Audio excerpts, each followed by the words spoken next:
Very simply, pour some soda water into the glass, make sure that it's nice and full. You'll see that loads of bubbles are floating to the surface.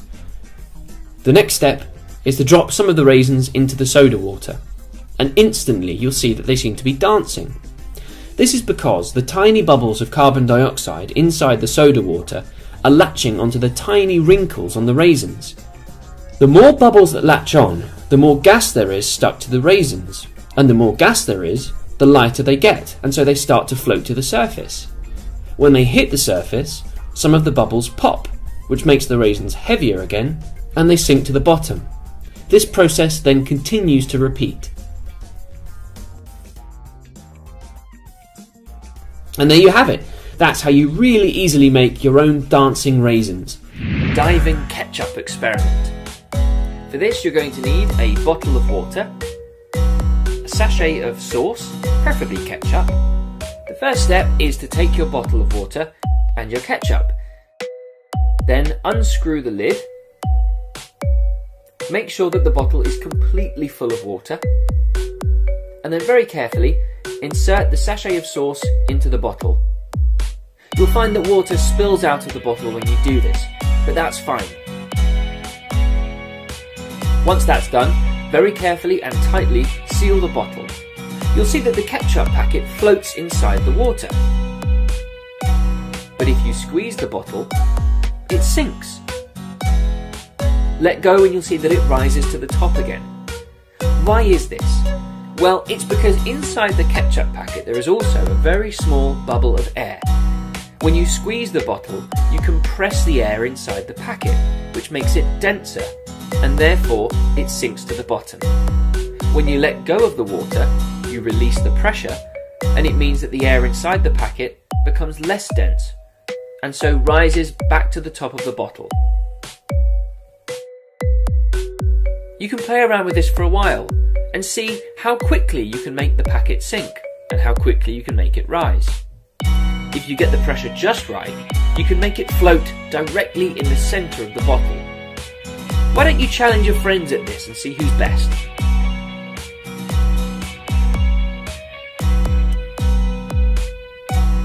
You could even have a race to see who's fastest. And there we have it. That is the amazing diving ketchup experiment. Duck call at home. Now this is one of the easiest experiments we've ever shown you. All you need is a pair of scissors and a straw. First of all, start to flatten out your straw. This will become very important later on if you want to make a good duck call.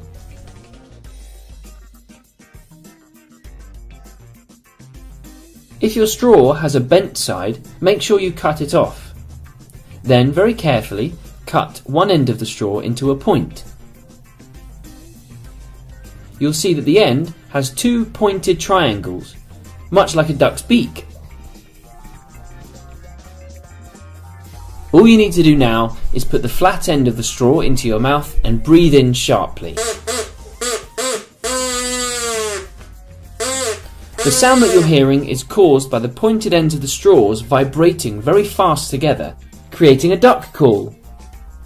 And there you have it. That's how you make your very own duck call at home. Motion on the ocean. For this experiment, you're going to need some baby oil, a funnel, some blue food dye, a bottle, and a jug of water.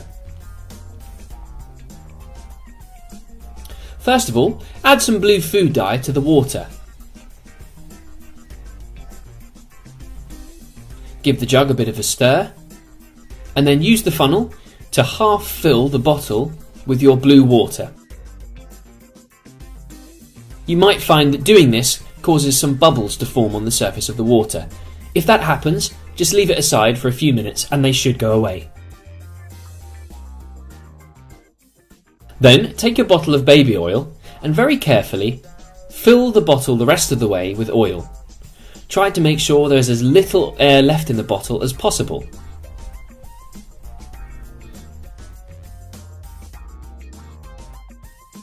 Once that's done, take the lid and fix the bottle securely. You need to make sure that none of the oil or water pours out. Then, very simply, take the bottle and turn it on its side. You'll see that inside the bottle you seem to have an ocean where the waves are churning and turning. This is because the oil and the water have different densities. They never mix together properly and so stay separate, with the oil floating on top of the water.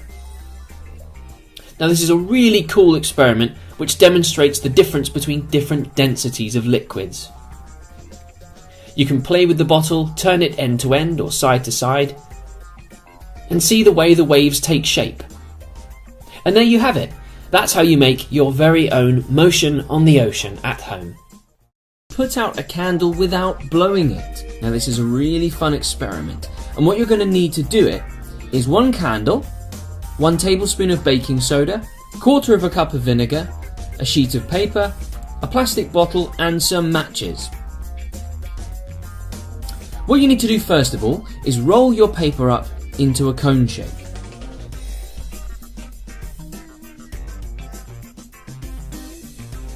Then place your cone into the top of your plastic bottle and pour in the baking soda.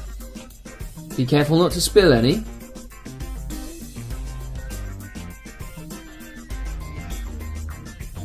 Brilliant. Once you've done that and you're sure all the baking soda is inside the bottle, take the cone out and pour in your vinegar. You'll see bubbles start to form inside the bottle. Then take your candle and light it. Tilt it towards the candle. Get ready kids, because this is amazing. You'll see the flame goes out all by itself. Wow, isn't that cool? It's just like magic. This happens because the carbon dioxide is heavier than the rest of the air inside the bottle, so that when you tilt it, the carbon dioxide comes out first and puts out the flame. This is because flames need oxygen to burn.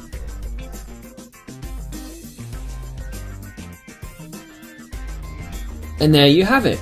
That's how you can put out a candle without actually blowing it. Snake bubbles. All you're going to need is some rubber bands, a big plastic bottle, a pair of scissors, some white socks, a small plastic bottle, some food colouring, bubble mixture, and a glass. Firstly, carefully use your scissors to cut off the bottom of your large plastic bottle. It's best to ask a parent to help you with this, as the scissors may be sharp. Smooth off the edge of the bottle so there are no sharp pieces. Then take your sock and again use the scissors to cut along the end of the elastic part of the sock.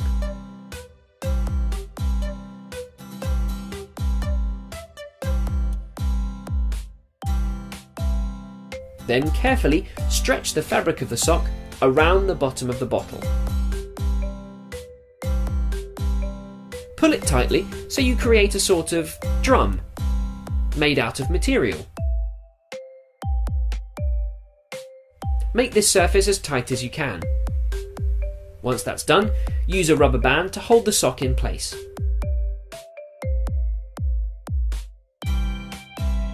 Next, pour your bubble mixture into a container. Make sure that the container is wide enough for you to dip the bottle inside. Take the bottle and dip the sock end into your bubble mixture.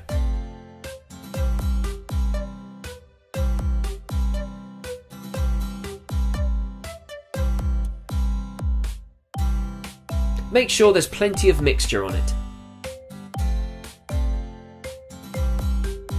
If you blow into the neck end of the bottle, you'll see that you create thousands of tiny bubbles. This is because the fabric of the sock has tiny holes inside, creating lots of little bubble blowers for you. Now, how can we make this more interesting? I've got an idea. What you need to do is take your food dye and pour some over the end of your bottle. You can do this in spots, in stripes, or you could just completely soak the end of your sock in food dye. I'm going to start with a little red and blue, just to see what happens.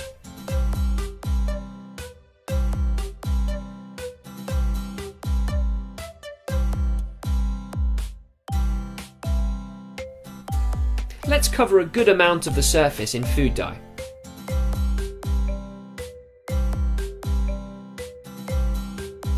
Once that's done, take a deep breath and blow. You can see that as the bubbles come through the sock, they soak up some of the food dye, creating coloured bubbles. This is a really fun experiment. You can try with all sorts of different coloured food dyes. You could even try different socks to see what gives you the best bubbles. And that's how you can make your own snake bubbles. Singing glasses. This is a really cool experiment. And all you're going to need is 2 wine glasses, a cocktail stick and some water. Take your 2 glasses and put them very close together, but not quite touching. Then pour some water into one of the glasses until it's about half full. Then carefully pour water into the second glass until it matches the level of the first. If you go too far, you'll need to pour some water into the first glass so that it matches. Make sure you're completely confident that the water level is exactly the same. If you prefer, you can measure the water beforehand. Then take your cocktail stick and place it carefully on top of one of the glasses. Then wet your finger and rub it along the edge of the first glass. Can you hear the glass singing? Well, that's because that as you rub your finger along the edge of the glass, it causes vibrations, which in turn create sound. And as you can see, the vibrations seem to be working in the second glass as well, even though they're not touching. Well, this is because the water level is the same in both glasses, and so their vibrational frequency is the same.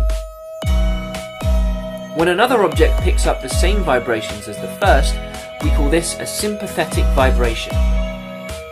These tiny vibrations not only create sound, but movement as well, and that's why the cocktail stick seems to move all by itself. And there we have it. That is the amazing singing glasses experiment. Scary slime. Isn't that cool? For this experiment you're going to need 2 bowls, 1 teaspoon of borax, half a cup of PVA glue, a spoon, half a cup of water, another cup of water, green food dye and